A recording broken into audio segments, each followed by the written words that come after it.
तो आप बताइए कि आप अपनी प्रेमिका को क्या कहकर संबोधित करते हैं, और यदि आप एक लड़की हैं तो आपको आपका प्रेमी क्या कहकर बुलाता है। यदि आप सिंगल हैं या शादीशुदा हैं तो मेरी पूरी सहानुभूति आपके साथ है। चलिए, ये तो हो गई मजाक की बात, पर अमूमन ऐसा होता है कि हमारे यहाँ प्रेमिका को चांद, तारा, स्वर्ग की अप्सरा, जूही की कली, चंपा, चमेली आदि विशेषणों से नवाजा जाता है। पर हमारे यहाँ हिंदी साहित्य में एक ऐसे भी कवि हैं जो अपनी प्रेमिका की उपमा बाजे की कलगी से देते हैं। नाम बताने की आवश्यकता तो नहीं होनी चाहिए, क्योंकि आपको पता चल ही गया होगा कि हम लोग बात कर रहे हैं प्रयोगवाद के प्रवर्तक कविवर सच्चिदानंद हीरानंद वात्स्यायन अज्ञेय की। अब अज्ञेय जी अपनी प्रेमिका को बाजरे की कलगी क्यों कहते हैं, इसका उत्तर तो आपको कविता में ही मिलेगा। तो चलिए सीधे कविता पर चलते हैं, और उसके पहले यदि चैनल वेनल सब्सक्राइब करना है तो कर लीजिए, और नहीं करना है तो कोई बात नहीं, कविता का आनंद लेते हैं।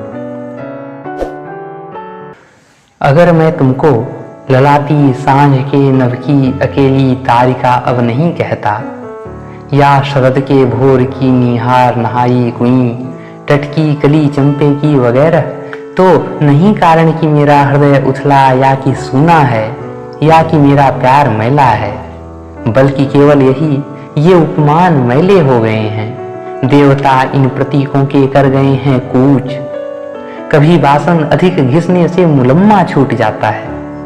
मगर क्या तुम नहीं पहचान पाओगी, तुम्हारे रूप के तुम हो निकट हो इसी जादू के, निजी किसी सहज गहरे बोध से किस प्यार से मैं कह रहा हूँ, यदि मैं यह कह रहा हूँ बिछली घास हो तुम, लहलहाती हवा में कलगी छरहरे बाजरे की।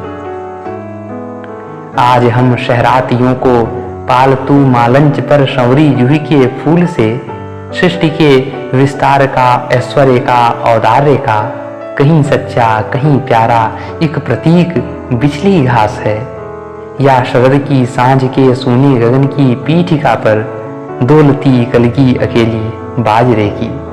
और सचमुच इन्हें जब जब देखता हूँ यह खुला वीरान संस्कृति का घना हो सिमट आता है, और मैं एकांत होता हूँ समर्पित। शब्द जादू हैं, मगर क्या समर्पण कुछ नहीं है। हरी बिछली घास, दौलती कलगी छरहरे बाजरे की।